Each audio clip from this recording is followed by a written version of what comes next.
ನಮಸ್ಕಾರ, ಸಂಪೂರ್ಣ ನ್ಯೂಸ್ಗೆ ಸ್ವಾಗತ. ನಾನು ಮಹದೇವ್ ದಿಗ್ಗಾಂವ್. ವೀಕ್ಷಕರೇ, ರಾಜ್ಯಾದ್ಯಂತ ಮೇ 20ರಂದು ಸಾರಿಗೆ ನೌಕರರು ಏನು ಪ್ರೊಟೆಸ್ಟ್ ಅನ್ನ ಮಾಡ್ತೀವಿ ಅಂತ ಹೇಳಿದ್ರು. ಮೇ 20 ಅಥವಾ ಇವತ್ತು ರಾತ್ರಿಯಿಂದನೇ ಇವತ್ತು ಬಸ್ಗಳನ್ನ ನಾವು ಸ್ಟಾರ್ಟ್ ಮಾಡೋದಿಲ್ಲ, ಪ್ರೊಟೆಸ್ಟನ್ನು ಸ್ಟಾರ್ಟ್ ಮಾಡ್ತೀವಿ, ಇವತ್ತು ರಾತ್ರಿಯಿಂದನೇ ರೋಡಲ್ಲಿ ಬಸ್ಗಳನ್ನು ಓಡಾಡೋದಿಲ್ಲ ಅಂತ ಹೇಳಿ ನಿನ್ನೆ ಸಾರಿಗೆ ನೌಕರರು ಹೇಳಿದ್ರು. ಮೇ 20ರ ನಂತರ ನಾವು ಹೊರಗಡೆನೆ ಬರೋದಿಲ್ಲ, ಮನೆಯಲ್ಲೂ ಕುಂತ ವಿಭಿನ್ನವಾಗಿ ಪ್ರೊಟೆಸ್ಟನ್ನು ಮಾಡ್ತೀವಿ ಅಂತ ಸಾರಿಗೆ ನೌಕರರು ಹೇಳಿದ್ರು. ಆದರೆ ಇವಾಗ ಮುಷ್ಕರದ ಬೆಂಬಲ ವಾಪಸ್ ಪಡೆದಿದೆ. ಈ ನೌಕರರ ಸಂಘಟನೆಗಳು ಏನು ಮಾಡಿದ್ದಾವೆ, ವಾಪಸ್ ಪಡೆದಿದ್ದಾವೆ ಅನ್ನುವಂತಹ ಮಾಹಿತಿ ಬರ್ತಾ ಇದೆ. ಸಾರಿಗೆ ನೌಕರರ ಜಂಟಿ ಕ್ರಿಯಾ ಸಮಿತಿಯಲ್ಲಿ ಭಿನ್ನಮತ ಸ್ಫೋಟ ಆಯ್ತಾ ಹಾಗಾದ್ರೆ ಅನ್ನುವಂಥ ಪ್ರಶ್ನೆಗಳು ಹುಡ್ತಾ ಇದ್ದಾವೆ.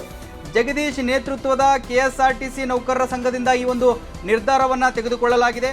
ಬಂದ್ಗೆ ಬೆಂಬಲ ಕೊಡದಿರುವುದಕ್ಕೆ ನೌಕರರ ಸಂಘ ನಿರ್ಧಾರ ಮಾಡಿದೆ ಅಂತ ಇವಾಗ ಬೆಂಗಳೂರಿನಲ್ಲಿ ಕೆಎಸ್ಆರ್ಟಿಸಿ ಎಂಡಿ ಅಕ್ರಮ್ ಪಾಷಿ ಅವರು ಈ ಕುರಿತಾದಂತೆ ಹೇಳಿಕೆಯನ್ನು ಕೊಟ್ಟಿದ್ದಾರೆ. ನೌಕರರ ಸಂಘರು ಬೆಂಬಲ ಕೊಡೋದಿಲ್ಲ ಅಂತ ಹೇಳಿ ಜಗದೀಶ್ ನೇತೃತ್ವದ ಕೆಎಸ್ಆರ್ಟಿಸಿ ಏನು ಸಂಘಟನೆ ಇದೆಯೋ ಆ ಒಂದು ಸಂಘಟನೆಯಿಂದ ನಾವು ಬೆಂಬಲಕ್ಕೆ ಇದನ್ನ ಸಪೋರ್ಟನ್ನು ಮಾಡೋದಿಲ್ಲ ಅನ್ನುವಂತಹ ನಿರ್ಧಾರವನ್ನು ತೆಗೆದುಕೊಂಡಿದ್ದಾರೆ ಅನ್ನುವಂತಹ ಒಂದು ಹೇಳಿಕೆಯನ್ನ ಈ MD ಅವರು, ಕೆಎಸ್ಆರ್ಟಿಸಿ MD ಅವರಾಗಿರ್ತಕ್ಕಂಥ ಅಕ್ರಮ್ ಪಾಷಿ ಅವರು ಹೇಳಿದ್ದಾರೆ. ಇವಾಗ ಹಾಗಾದ್ರೆ ಭಿನ್ನಮತ ಏನಾದರೂ ಸ್ಫೋಟ ಆಯ್ತಾ, ಅಂದ್ರೆ ಈ ಸಂಘಟನೆಗಳಲ್ಲೇ ಒಡೆದು ಹೋಯ್ತಾ? ಒಂದು ಬಣ ನಾವು ಪ್ರೊಟೆಸ್ಟ್ ಮಾಡ್ತೀವಿ ಅಂತ ಹೇಳ್ತಾ ಇದೆ, ಇನ್ನೊಂದು ಬಣ ನಾವು ಪ್ರೊಟೆಸ್ಟ್ ಮಾಡೋದಿಲ್ಲ, ಸರ್ಕಾರದ ಏನು ಮಾತುಕತೆ ಇದೆ ಅದಕ್ಕೆ ನಾವು ಸ್ಪಂದಿಸ್ತೀವಿ ಅನ್ನುವಂತಹ ಹೇಳಿಕೆಗಳನ್ನು ಕೊಟ್ಟಿದ್ದಾವೆ ಅನ್ನುವಂತಹ ಮಾಹಿತಿ ಬರ್ತಾ ಇದೆ.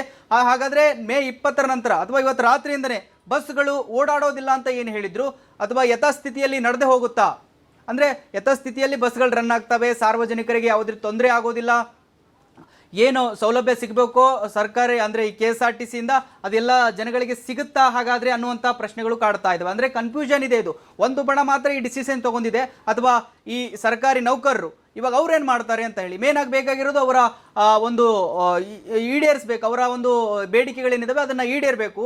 ನಮಗೆ ವೇತನ ಹೆಚ್ಚಳ ಆಗಬೇಕು, 38 ತಿಂಗಳ ಹಿಂಬಾಕಿ ಕೊಡಬೇಕು, 25% ನಮಗೆ ಬೇಕೇ ಬೇಕು, 12% ನಮಗೆ ಸಾಲ್ತಾ ಇಲ್ಲ, ನಮ್ಮ ಜೀವನ ನಡೆಸೋದು ಕಷ್ಟ ಇದೆ, ಇನ್ನಿತರ ಬೇಡಿಕೆಗಳನ್ನು ಇಟ್ಟುಕೊಂಡು ಸರ್ಕಾರದ ವಿರುದ್ಧ ಇವರು ಪ್ರೊಟೆಸ್ಟ್ಗೆ ಸಿದ್ಧರಾಗಿ ನಿಂತಿದ್ರು. ಆದರೆ ಇವಾಗ ಈ ಒಂದು ಸಂಘಟನೆಯಲ್ಲಿ ಭಿನ್ನಮತ ಅಥವಾ ಈ ಜಗದೀಶ್ ಬಣದವರು ಏನು ನಾವು ಬೆಂಬಲ ಕೊಡೋದಿಲ್ಲ ಅಂತ ಹೇಳಿದಾರಲ್ಲ, ಆ ಒಂದು ಅದಕ್ಕೆ ಸಂಬಂಧಪಟ್ಟ ಹಾಗೆ ಏನು ಮಾಡ್ತಾರೆ ಅನ್ನೋದು ನಾಳೆವರೆಗೂ ಗೊತ್ತಾಗಬೇಕು, ಏನು ಮಾಡ್ತಾರೆ ಅನ್ನುವಂಥದ್ದು.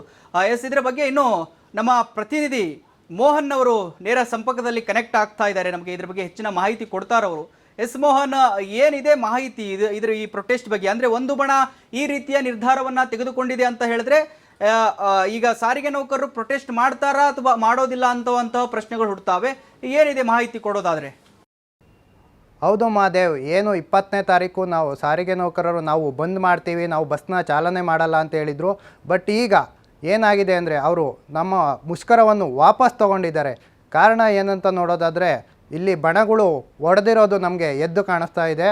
ಜಗದೀಶ್ ಅನ್ನೋ ಒಂದು ಗುಂಪಿನ ಬಣ ಈ ಸಾರಿಗೆ ನೌಕರರ ಮುಷ್ಕರದಿಂದ ಹಿಂದೆ ಸರಿದಿರೋದ್ರಿಂದ ಈಗ ಸಾರಿಗೆ ನೌಕರರ ಮುಷ್ಕರ ಈಗ ಸ್ಟಾಪ್ ಆಗಿದೆ. ಇದರಿಂದ 20ನೇ ತಾರೀಕು ನಾವು ಯಾವುದೇ ಕಾರಣಕ್ಕೂ ಬಸ್ ಚಾಲನೆ ಮಾಡಲ್ಲ, ನಾವು ಯಾವುದೇ ಕಾರಣಕ್ಕೂ ಟಿಕೆಟ್ ಅರಿಯಲ್ಲ ಅಂತ ಹೇಳ್ತಿದ್ದಂಥ ಸಾರಿಗೆ ನೌಕರರು ಈಗ ತಮ್ಮ ಬಸ್ಗಳನ್ನು ಚಾಲನೆ ಮಾಡಿ ಪ್ರಜೆಗಳಿಗೆ ಒಂದು ಅನುಕೂಲ ಆಗೋಂಥ ರೀತಿಯಲ್ಲಿ ನಡೆದುಕೊಳ್ತಾ ಇದ್ದಾರೆ. ಈಗ ಇದು ಸಾರಿಗೆ ನೌಕರರು ಬಂದು ಮಾಡದೆ ವಾಪಸ್ ತೊಗೊಂಡಿರೋದು ನಿಜವಾಗ್ಲೂ ಖುಷಿ ಆಗೋಂಥ ವಿಚಾರ. ಯಾಕೆ ಅಂದರೆ ಇದರಿಂದ ತುಂಬ ಸಾರ್ವಜನಿಕ ಪ್ರಾಬ್ಲಮ್ ಆಗ್ತಿತ್ತು. ಈಗ ಪ್ರಾಬ್ಲಮ್ ಇಲ್ಲ, ಏನೂ ಇಲ್ಲ.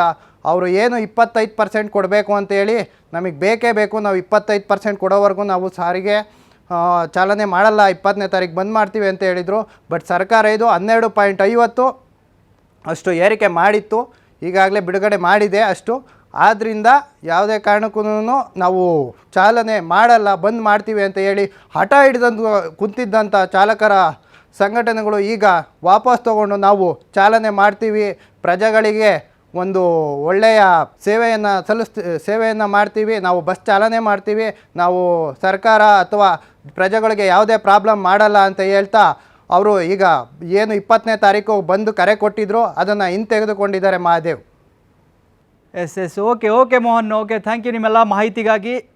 ವೀಕ್ಷಕರೇ, ಇವಾಗ ಸಂಘಟನೆಗಳು ಕೂಡ ಹಿಂದೆ ಸರಿತಾ ಇದ್ದಾವೆ. ಹೈಕೋರ್ಟ್ಲಿಂದಲೂ ಕೂಡ ಮುಷ್ಕರ ಮಾಡಬೇಡಿ ಅನ್ನುವಂತಹ ಆದೇಶವನ್ನು ಹೊರಹಾಕಿದ್ದಾರೆ. ಇನ್ನು ಮುಂದೆ ಕಾದು ನೋಡಬೇಕು, ಮೇ 20ಕ್ಕೆ ಇದರ ನಂತರವೂ ಏನಾದರೂ ಸಾರಿಗೆ ನೌಕರರು ಬಂದ್ ಮಾಡ್ತಾರಾ, ಪ್ರೊಟೆಸ್ಟ್ಗೆ ಸಿದ್ಧರಾಗೇ ಇರ್ತಾರಾ, ಅಥವಾ ಇವೆಲ್ಲವೂ ಸರ್ಕಾರ ಜೊತೆ ಚರ್ಚೆ ಮಾಡಿ ಮುಂದಿನ ಕ್ರಮ ತೆಗೆದುಕೊಳ್ಳೋಣ ಅಂತ ಹೇಳಿ ಪ್ರೊಟೆಸ್ಟ್ ಮತ್ತೆ ಮುಂದೋಡ್ತಾರಾ ಅನ್ನುವಂಥ ಎಲ್ಲವನ್ನು ಕಾದು ನೋಡಬೇಕು. ಸಂಪೂರ್ಣ ನ್ಯೂಸ್, ಇದು ನೊಂದವರ ಧ್ವನಿ.